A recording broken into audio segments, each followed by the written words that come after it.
સમાચારમાં આગળ વાત કરીશું ગીર સોમનાથ જિલ્લાના સોમનાથ સદભાવના ગ્રાઉન્ડ ખાતે શિવાજી સેના ગીર સોમનાથ દ્વારા સર્વજ્ઞાતિ સમલગ્નનું ભવ્ય આયોજન કરવામાં આવ્યું હતું। શિવાજી સેના દ્વારા આયોજિત 32મા સમલગ્ન પ્રસંગે 50 નવદંપતીઓએ પ્રભુતામાં પગલાં માંડ્યા હતા। જે આ સમલગ્નથી આર્થિક રીતે નબળી પરિસ્થિતિ ધરાવતા પરિવારોની દીકરીઓને મોટો સહારો મળ્યો હતો, જેમના માતા પિતા એકલાએ લગ્ન કરી શકતા ન હતા। નવદંપતીઓને કરિયાવરમાં ઘરની જરૂરી તમામ વસ્તુઓ સાથે સોના ચાંદીની ચીજ વસ્તુઓ પણ આપવામાં આવી હતી। શિવાજી સેના દ્વારા આગામી સમયમાં દરેક તાલુકામાં સમૂહ લગ્ન યોજવાની જાહેરાત કરવામાં આવી છે। સાથે સાથે બ્લડ ડોનેશન કેમ્પ, આરોગ્ય કેમ્પ અને પુસ્તક વિતરણ જેવા અનેક જનજાગૃતિ કાર્યક્રમો પણ સતત કરવામાં આવી રહ્યા છે। પાવન ધરતી પર અમારા સોમનાથ જિલ્લાના પ્રમુખ નિલેશભાઈ અને સમગ્ર જિલ્લાની ટીમ જે આજે કરિયાવરની અંદર સોના ચાંદી સહિત 100 થી પણ વધારે ચીજ વસ્તુઓ આપવામાં આવી છે।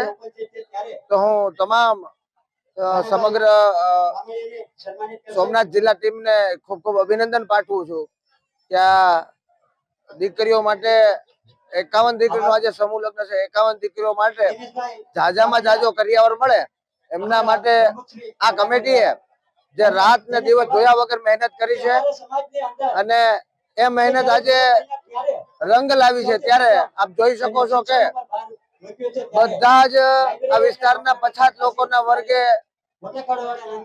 આ સમૂહ લગ્નમાં ભાગ લીધો છે અને એક સમૂહ લગ્ન એક ઘરે દીકરીને લગ્ન કરવા માટે જે કરિયાવર ન આપી શકે એવો કરિયાવર આ સમૂહ લગ્નની અંદર આ સમિતિ અમારા જિલ્લાની અંદર જેમને આવો સોના ચાંદીનો ભાવ હોવા છતાં સોના અને ચાંદીની વસ્તુઓ દીકરીઓને આપેલ છે અને હજી આવનારા સમયમાં આ ટીમ ગીર સોમનાથ જિલ્લામાં દરેક તાલુકામાં 50 થી પણ વધારે દીકરીઓના લગ્ન થાય તેવી હું શુભેચ્છા પાઠવું છું। ખરેખર તો આજે સમાજ સુધારણાની વાત લઈને દરેક સમાજ બહાર આવ્યો છે એટલે તમામ સમાજના અગ્રણીઓને હું આભાર માનું છું।